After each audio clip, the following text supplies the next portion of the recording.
Can an American Jewish community that is divided about whether to stand with Israel as it faces off against genocidal terrorists still fulfill its traditional obligations to support Jewish life here and around the world? Or has the horror of October 7th and an unprecedented surge in antisemitism provided a shock to the system that is going to help revive Jewish life? Next on Think Twice, we take a deep dive into the question of how Jewish institutions and the donors that support them are reacting to the current crisis, and if their efforts are equal to the challenge of this moment.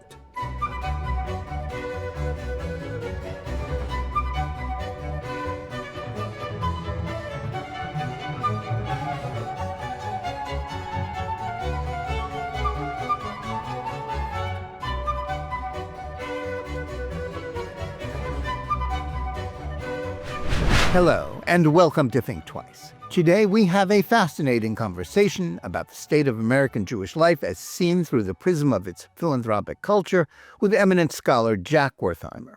But before we start today's program, I want to remind you, as always, that in addition to Think Twice, there is a Jonathan Tobin daily podcast where I share more news and analysis with you about the most significant issues we're facing today. You can find The Daily Show under Jonathan Tobin Daily on the JNS channel, wherever you get your podcasts. And now, to today's program.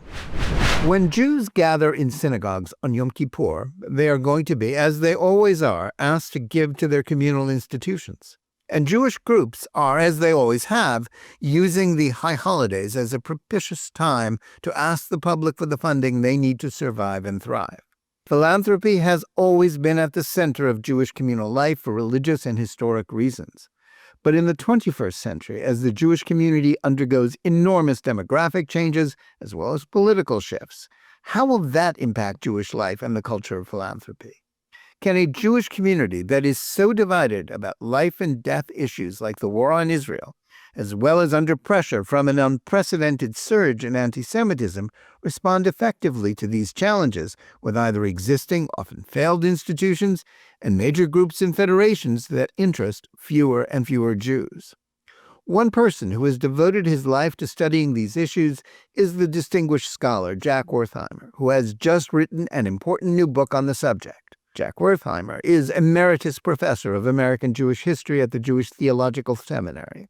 He is the author of numerous books, including the 1994 A People Divided, Judaism in Contemporary America, and the 2018 The New American Judaism, How Jews Practice Their Religion Today, both of which won the National Jewish Book Award.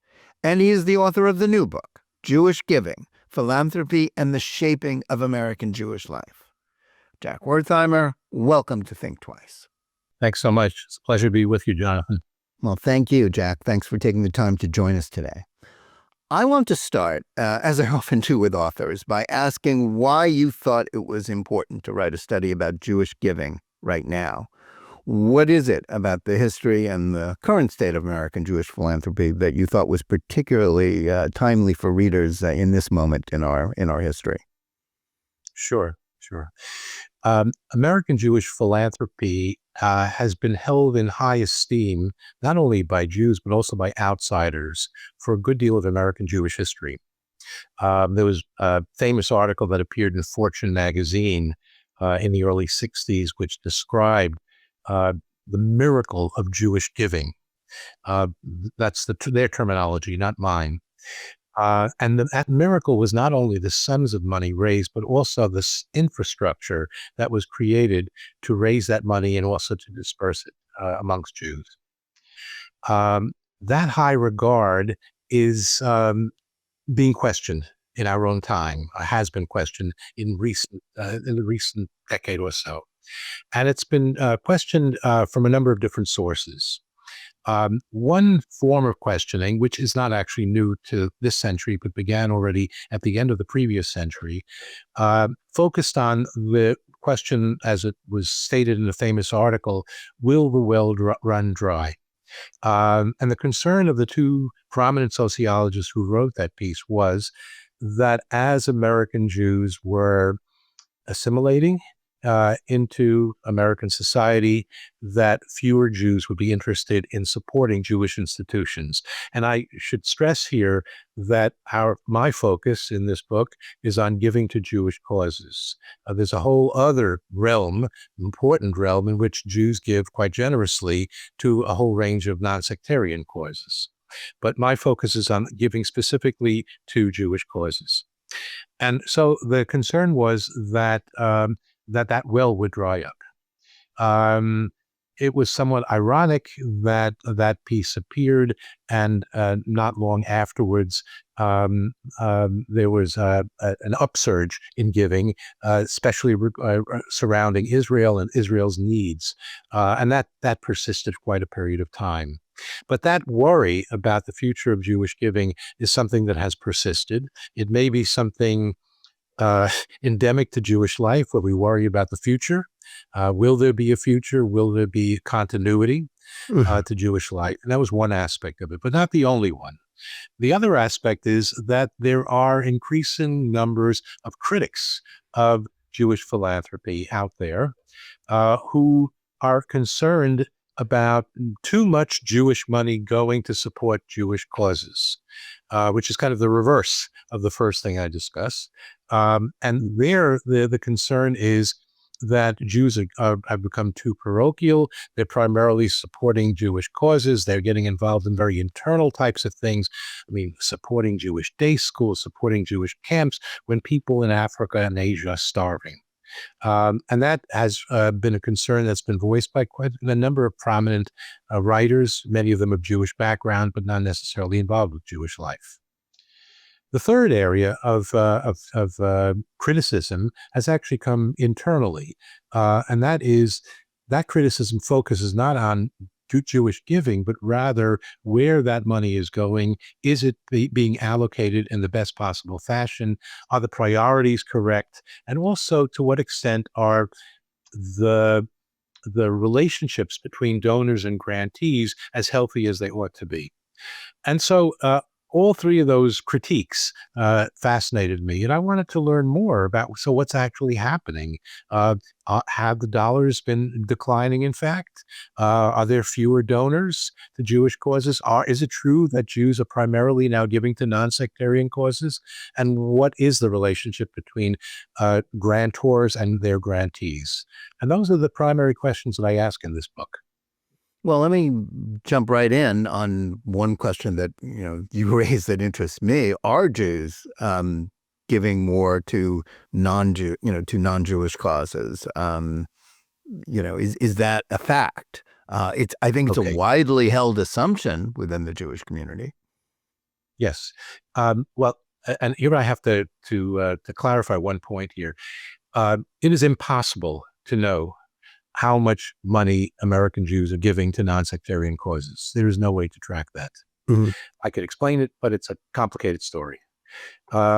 It's also complicated to know how much Jews are giving to Jewish causes, but there I was able to actually look at the contributions listed by over about 2,000 Jewish organizations, and therefore it was possible for me to come up with some kind of figures about this.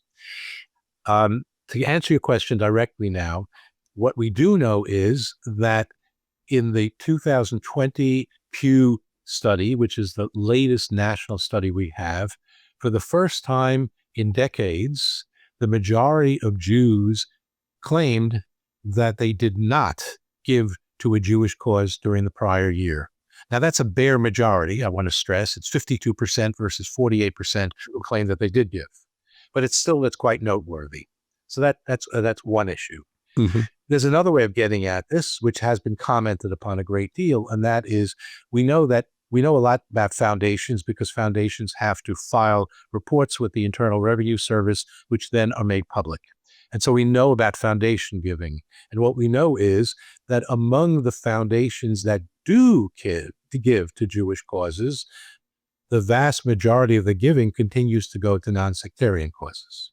Okay, somewhere between 25 and 27% of the giving by foundations with a Jewish interest goes to Jewish causes. In other words, we're talking here about close to whatever it is, 75% that is not going to Jewish causes. So that's information that we do have. That having been said, the sums of money that continue to flow to Jewish causes are robust. Significantly more money has been given to Jewish causes in this decade than during the teens of this century.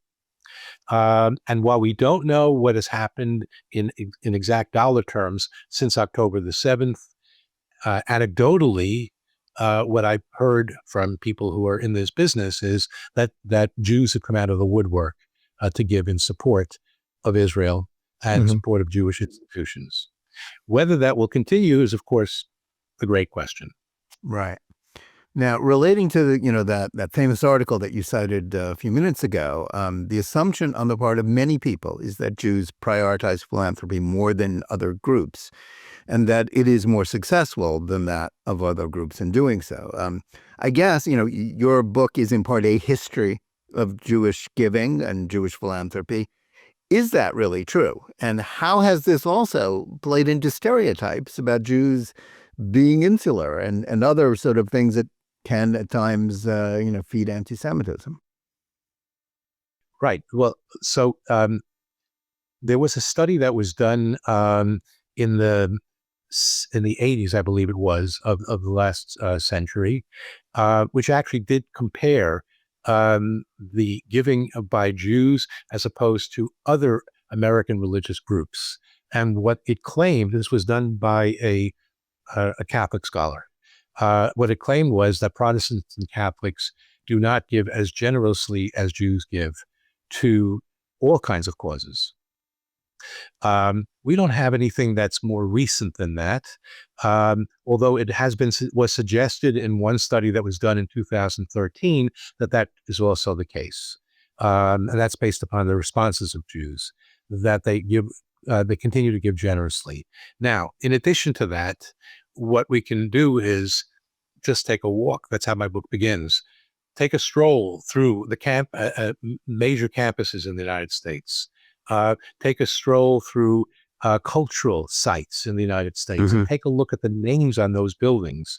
And what is striking there is the extent to which there are Jewish names on those buildings.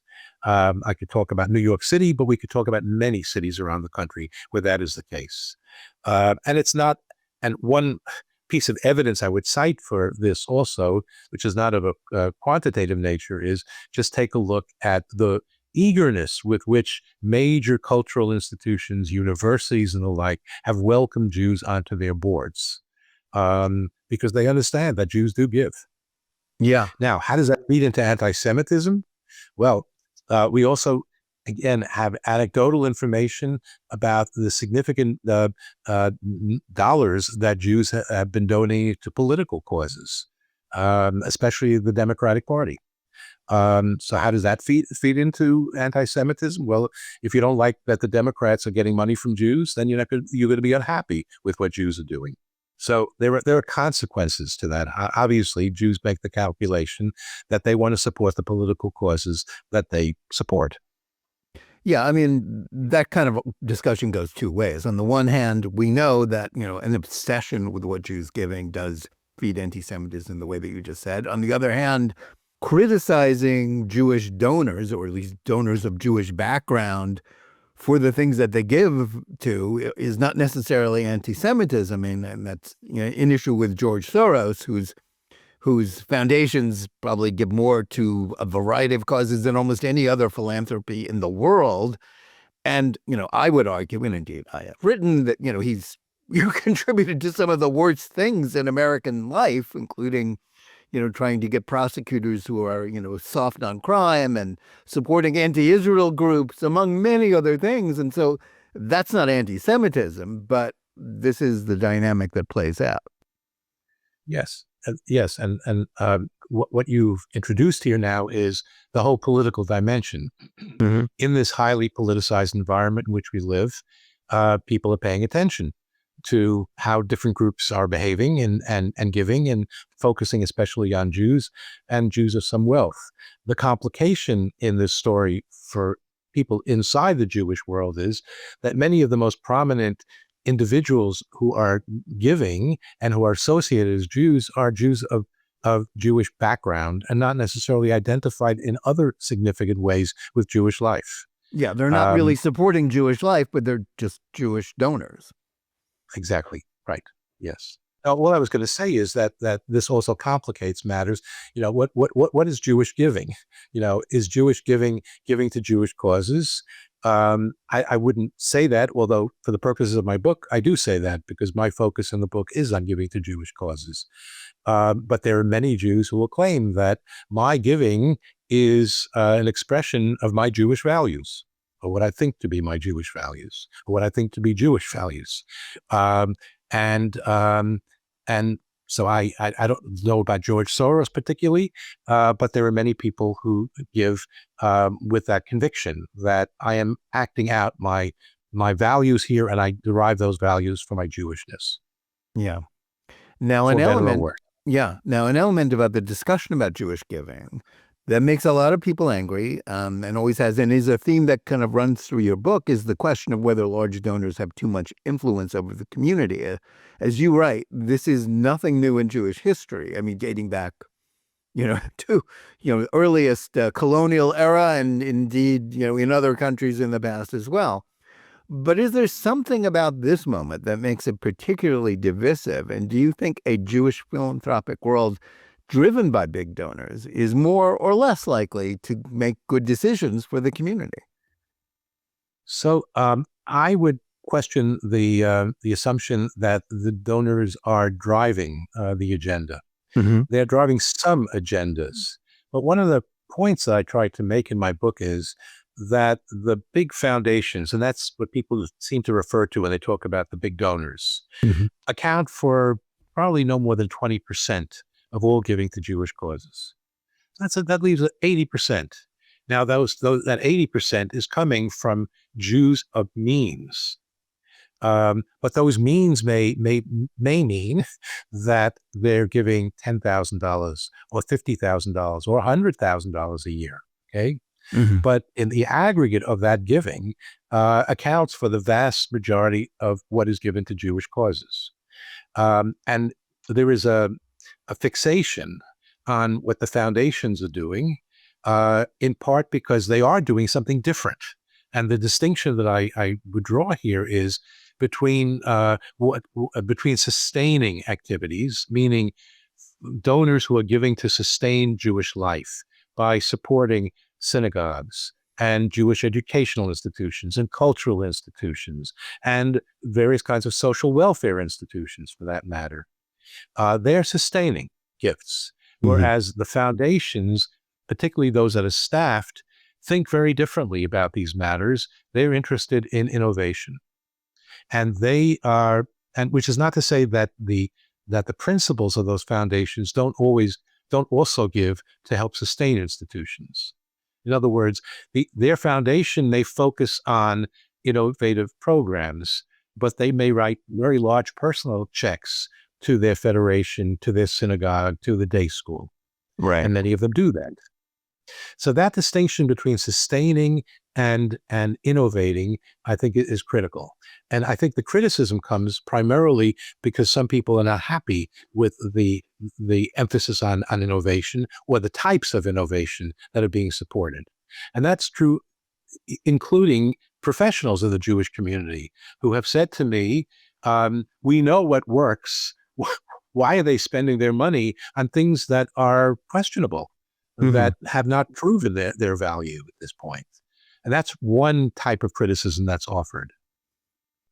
Right. Now, if I can circle back to the history for a moment, I think it's fair to say that one of the most important shifts in American Jewish history and philanthropy came in the decades after the Second World War, when there was a decline in antisemitism. And that resulted in Jews being welcomed, as you previously noted, into secular institutions and charities, as opposed to being confined to their own community as they used to be. And thus when they could only get social status from giving to Jewish institutions, and now have more options, when When Jews weren't allowed into country clubs, they created Jewish country clubs. When Jews couldn't get on the boards of the symphony or the art museum or whatever it was that was prestigious, they gave to, they became president of their local federation. And then that went away. And so the question is, are federations and other Jewish institutions still dealing with this? And is there evidence that the recent resurgence of open anti-Semitism will, even to a small extent, reverse that trend as Jews, sort of look to within themselves? I mean, obviously there may not be data yet, but what are you hearing about this? Yes. Well, first, let me begin with an illustration of the point that you're making. Jacob Schiff was the wealthiest Jew in New York. Mm-hmm. He was also most generous, not only of his money, but also of his time. He used to regularly visit the institutions that he supported and enter the building and make sure that things were running well. Jacob Schiff, we're talking about a man who lived at the end of the 19th century and into the first decades of the 20th century. Jacob Schiff wanted to be a member of the Columbia University board, and he repeatedly requested that from the president of Columbia University, and he was never given that opportunity. So that's an example of what you were saying. Okay. Mm-hmm. And that played now, itself out all over, the United States and pretty much every community where Jews lived. Yes. And we can't date it precisely, but that shifted certainly by the 80s and especially the 90s of the previous century, of the 20th century, when these boards suddenly opened their doors to Jewish individuals of wealth, who then played significant roles on the boards of these institutions. I can only respond to the current situation by speaking about what I've been hearing rather than any data that's been collected, on this question. And I certainly have come across examples of Jews who have cut back or reprioritized, perhaps I should say, on their giving to non-sectarian causes, and said it's time that we focus on our own. And that's been especially the case in response to the upsurge of anti-Semitism and the disappointment of many donors in organizations that they supported. Yeah, especially colleges being, a real touch point. Yes, but not only, but also lots of these progressive causes, as an example. What has been documented is some large foundations, which have cut off their funding of organizations that they have supported in the past because those organizations took very hostile positions regarding Israel. That's been documented. What goes on behind the scenes is harder to know, but of course there were these prominent, very large, big givers to universities who openly broadcast what they were planning to do and try to organize other big givers to withhold their funding in light of the anti-Semitism that was tolerated on campuses. The question is, of course, how long will that last? And does it even last into the present? Was it a snap reaction to developments shortly after October 7th? Does it last into the present day? We don't know yet. There's a time lag in the release of foundation filings, tax filings, and until we see those filings, we don't know the answer to that question yet. Yeah, I think it's also a question of how much impact that they're having on these institutions that, some people, whether it's like Bill Ackman and Harvard or various donors to the University of Pennsylvania, and as you said, other, larger progressive philanthropies, Yes. Are these colleges just, as much as they want as much money as possible, they're just shrugging, saying, we don't care. That will figure into what happens as well, won't it? Yeah, I mean, this is a larger question about the battle against anti-Semitism and the extent to which there are some very strong forces in society that are arrayed against us, and the "we don't care" part. I'm not sure they don't care, but rather they have to balance. They're just not going to be moved by it. Yeah. Right. Yeah, they have to balance these competing lobbies, if you will, against Jewish needs. I don't think we've seen any great successes yet in the withholding of these funds. No, the only A lot person of that, who has had some success in withholding funds is not Jewish. It's Donald Trump. yes, yes, but the government steps in. Yes, Yes, with yes, cutting federal funding, that has gotten the attention of universities in a way that no Jewish donor could have done. it certainly has. Yes, yeah. With Now, a great deal of ambivalence by the American Jewish population. well, that's their ambivalence about Trump is sort of a separate issue, but yes, Yes, that is right. certainly true. You already noted, and you actually wrote in your book about the 2020 Pew survey of American Jews that said for the first time only a minority of Jews were giving to Jewish causes. And I guess, as we've said, the reaction to the surge of anti-Semitism of October 7th, after October 7th, is this changing this, or as more Jews rally to back Jewish causes because of the fear that some are feeling? But we're really dealing with two separate but related trends right now, aren't we? In which assimilation is driving alienation from Israel and a sense of Jewish peoplehood, which is seen in the willingness of liberal and left-wing Jews to join against the Jewish state under fire while other Jews are rallying to it. Is it possible yet to make a guess, let alone discern, which of these two groups is more significant and will have the greater impact on the future of the Jewish community? We know from some of the data, including in the 2020 Pew survey, that there's a vast difference in the Jewish engagements, very much including Jewish philanthropic giving, of Jews who identify as very liberal. That's not my terminology. That's the terminology of the Pew study. Progressives. Right. This, what I'm And saying can I here just is, jump in and ask a question? Does that also overlap with the term the demographers, and I think specifically Pew, coined about Jews of no religion?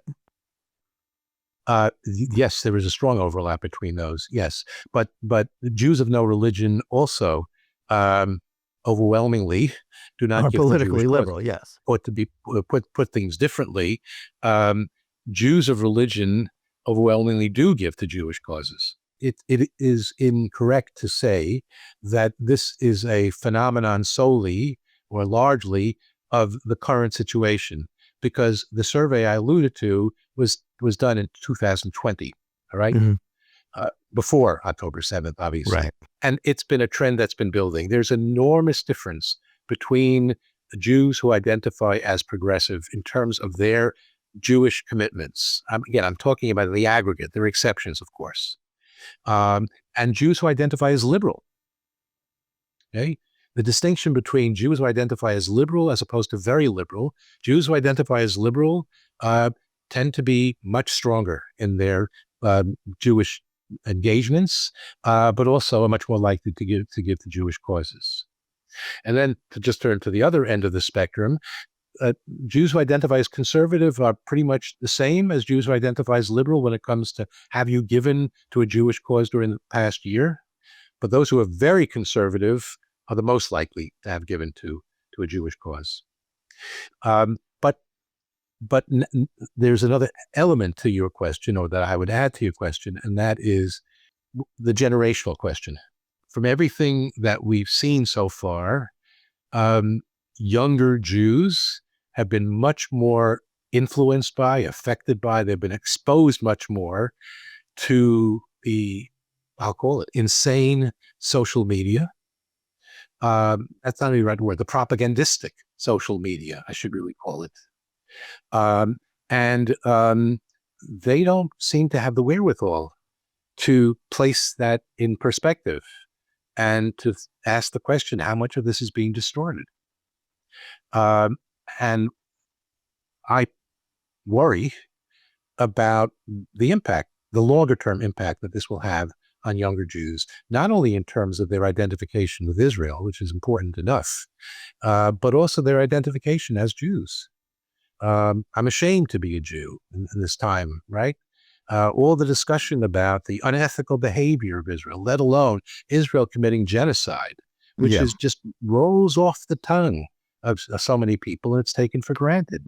Um, Gaza equals genocide. And this is being internalized by especially particularly younger Jews. And so the question is, to what extent is the Jewish community able to combat that and present a different way of understanding to this younger generation? Yeah, this is part of sort of a broader issue about education as well, because younger people are more likely to have been, if you will, indoctrinated in sort of woke ideas, sort of, whether it's toxic ideas like critical race theory, intersectionality, and settler colonialism that all brand Israel and Jews as white oppressors. And therefore, not only are they more likely to, think the worst of Israel and believe Hamas propaganda, they're not so keen on reaffirming any sense of Jewish peoplehood either, aren't? Which is at the core of why people give to Jewish causes. Yes, yes. Giving to Jewish causes and caring about the Jewish people is defined by some as tribal behavior, and we don't want to be tribal. Right. But I don't want to hang this just on younger people.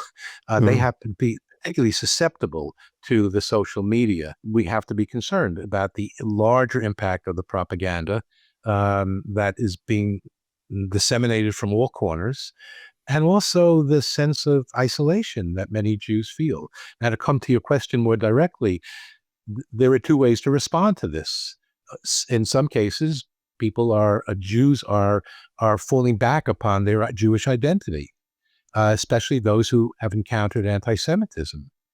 And this is something I heard I'm retired now, but I've only been retired now since January. And even a year ago, students of mine at the Jewish Theological Seminary who are undergraduates at Columbia and Barnard were quite open about the anti-Semitism that they encountered and how that strengthened their connection to Jewishness in all forms, and to Israel for that matter. But we also know that there are some Jews who want out or who are aghast at what Israel is accused of doing. Yeah, that's the same. That is an ongoing theme of Jewish history, isn't it? With respect to anti-Semitism and how it impacts Jews, there's nothing new about this.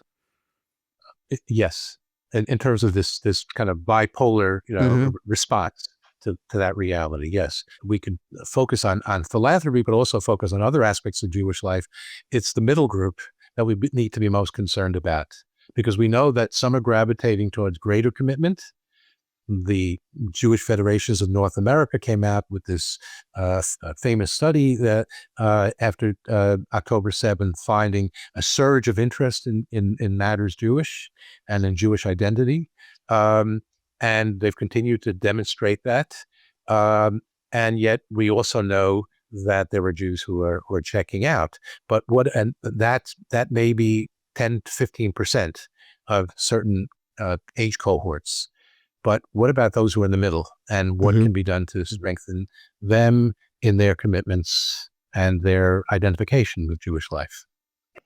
Right. Now, part of the post-October 7th reaction is the imperative to defend the community against anti-Semitism. But as you note, on the one hand, left-wingers claim establishment groups that are supposed to be dealing with this are too insular and pro-Israel. While others, and I would say, including myself, I would add, are convinced that the Jewish establishment, is epitomized by the Anti-Defamation League, has been failing on this issue even long before October 7th, and aren't rising to the occasion sufficiently now.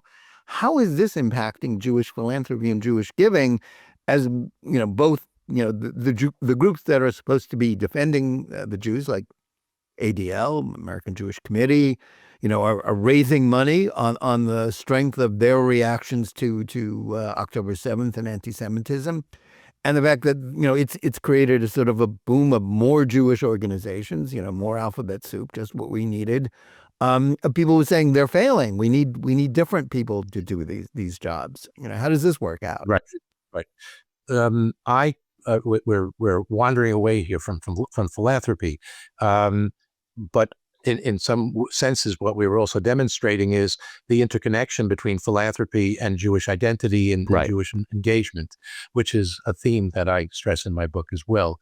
But I come out with a different position than you do, Jonathan, on these organizations. I think that you were spot on in writing in the past about the failings of the ADL. From what I've been reading, the ADL has been much more outspoken in defense of Israel, and if anything, is now seen as a right-wing organization by the woke. Certainly, and yes. it's gotten into trouble with some of its former allies, or putative allies at least. And the American Jewish Committee, from what I see, is working very hard also to combat, to address anti-Semitism. There has been a multiplication of organizations, as you just noted, that are in the anti-Semitism business, or the anti-Israel business. And here too, I tend to be more tolerant of that, perhaps in part because that's America. You don't like what an organization is doing, you start your own organization. De Tocqueville wrote about this already in the early 19th century, right? That's what America is.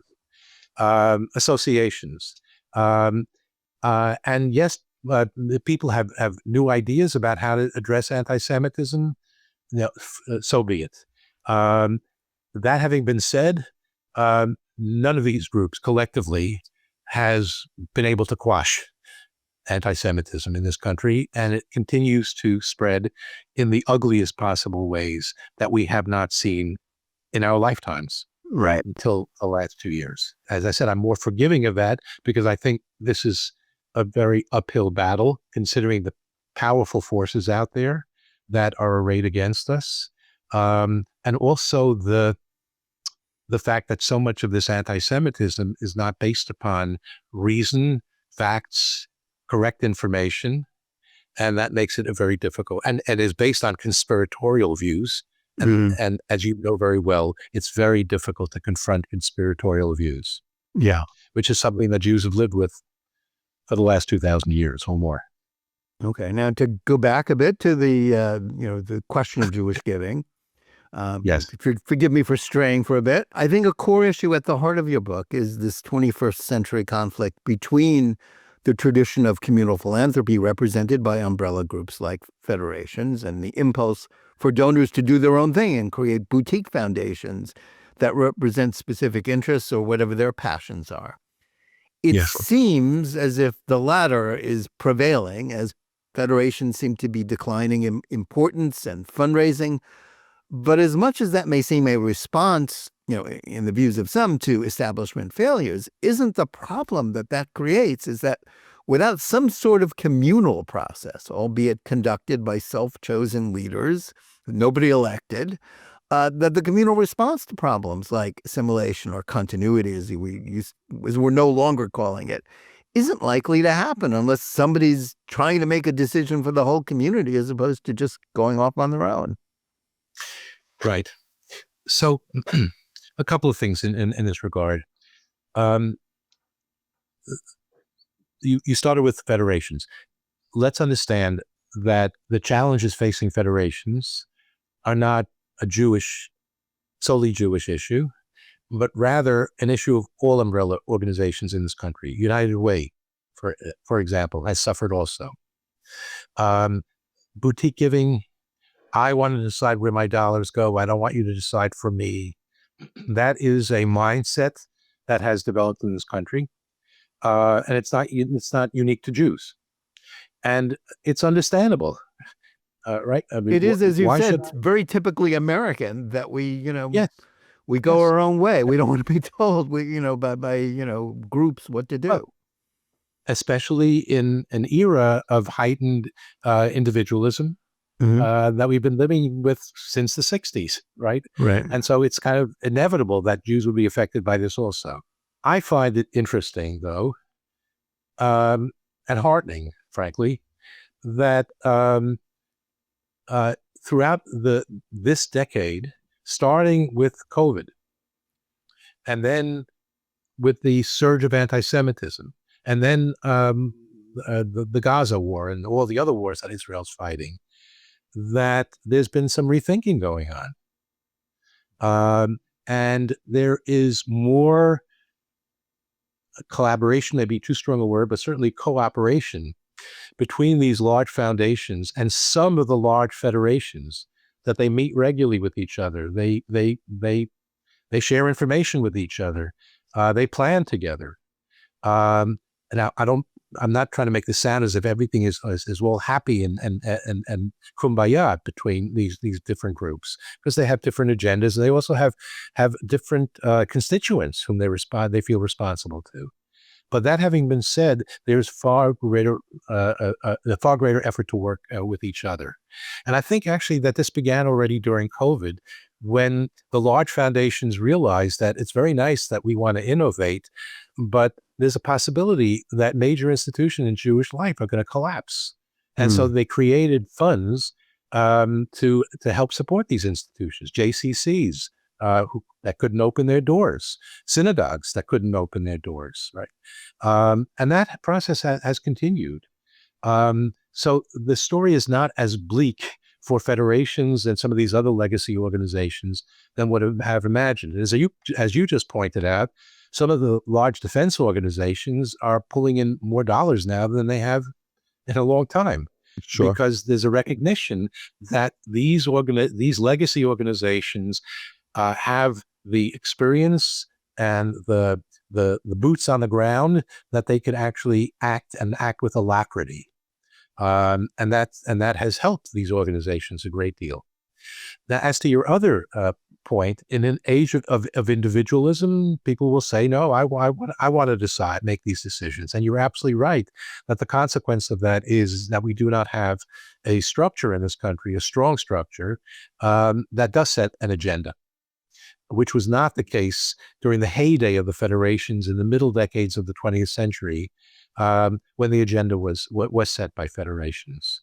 And you're also right in saying that individual funders who in the past, in the 20th century, at least the middle of the 20th century, they would ask federation executives to help them with their philanthropic decision making. Right. That's not the case anymore today. Yeah. Yeah, that boat has sailed. Well, you've gotten into it a little bit, but let me ask it perhaps in a different way.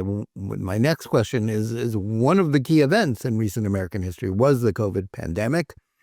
It had a tremendous impact on every sector of American society, but how did it impact Jewish giving specifically? Because, sort of the structure of Jewish life seemed to be, sort of going away if people couldn't be together. What long-term impact did that have on Jewish life, or was it just a passing phase? It did have an impact, but when we think about not only Jewish life, but other American institutions, we have to recognize that they were backed up by the government. Yeah. Right? Government funding helped keep these institutions in business. It helped them with their payrolls for over a year and a half or so. And that's why these programs did not collapse. Jewish money alone could not have done that. Jewish money was a backstop for some of these institutions. But the longer term impact that you're asking about, I believe, was, well, again, I'm not sure that's longer term, but at least middle range middle range impact rather, was that there was a recognition that these legacy institutions and federations especially do have a role to play. They, as one person put it to me, they are the firehouse. And you need the firehouse in place because you can't just establish a firehouse when a fire breaks out. It needs to be there at all times. And I think that has penetrated the minds of a certain group of donors, at least, who are much more receptive to that and to these other legacy organizations. The other impact that we're still living with, and we haven't quite recognized, I think, fully, is the psychological impact on we were talking earlier about a younger generation.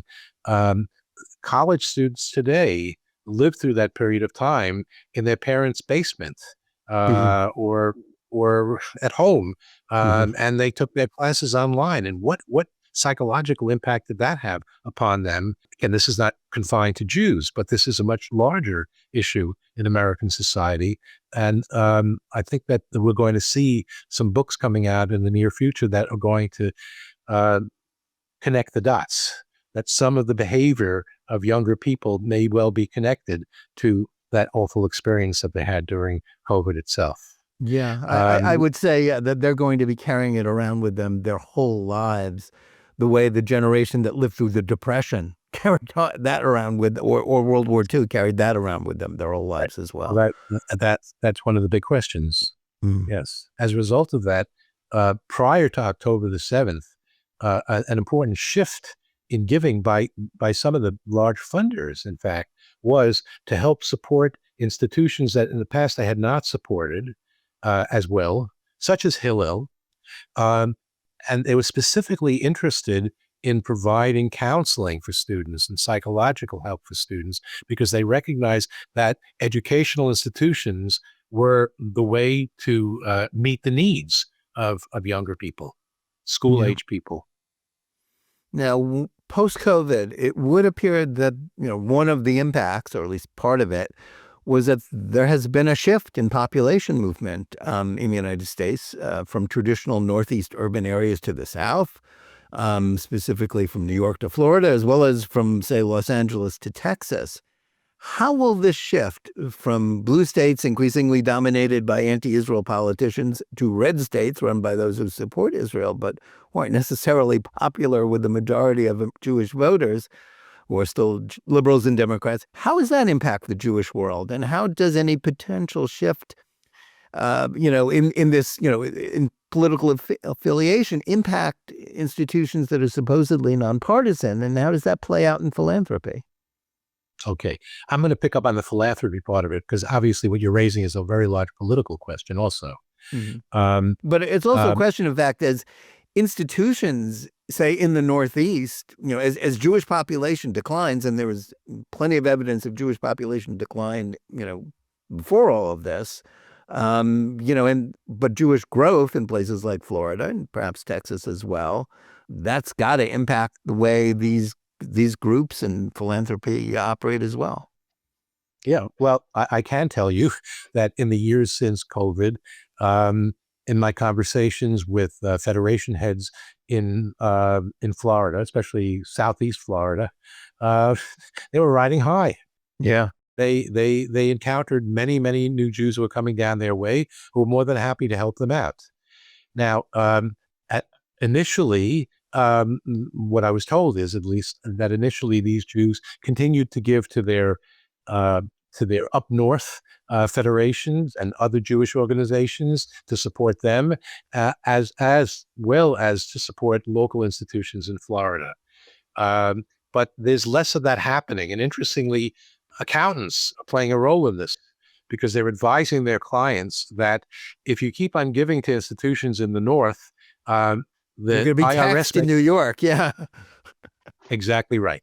Exactly right. Yes. Yeah. What I would also add to this to this question is it's not only the movement of people, but it's the movement of major corporations and investment houses that are opening new headquarters. In some cases in Florida and in Nashville, which has grown enormously. Yeah. Also, how that's going to play out in the politics of those environments is an interesting question. Also, because you have liberal Jews who are moving to red states. Right. And will they be affected by the redness of those states, or will they try to influence them in a blue direction? Or will they assimilate into their environment, as a lot of Jews have Right. always done? Right. Yes. Yeah. That I don't know the answer to. Yes. No, we don't. We'll Yes. we'll find out eventually. Let's take a sort of step back, take a more, sort of from a global view. What's the main focus now of Jewish philanthropy? In the 90s, there was a big shift, certainly in the federations, towards issues of what we then called Jewish continuity. With education trying to secure a Jewish future via schools, camps, and trips to Israel. and less emphasis on just giving to overseas causes, specifically Israel. And whereas October 7th, to some extent, revived the old paradigm in which, the Holocaust in Israel used to be the essence of Jewish identity, and drive Jewish giving. Are we going back a little bit to that, or has the boat sailed on that? We are, but we have to be careful about who the we is in the following sense. Um, One of the points I try to get across in my book is that Jewish funders are not a monolithic group. Those who are highly critical of them are convinced that they are monolithic, but they're not. And so it depends on which sector you're looking at. There clearly are some funders that have gotten much more concerned about anti-Semitism, and the allusion before to the multiplication of organizations to combat anti-Semitism. And certainly after October 7th, we see a return to the emergency campaigns to help Israel, all right, which harkens back to 1967 and 1973 and all the other emergency campaigns of the 1980s. The heyday of American Jewish philanthropy. Yes. Well, that's heyday in what sense? In the sense of dollars? Not necessarily. In the sense of masses or mass giving? Yes. That was the heyday. Yes. Right? And as you write, that's a specific term you use in your book. The decline of mass giving, to me, is one of the great challenges facing American Jewish life today. And again, there's no simple answer as to why this decline has occurred.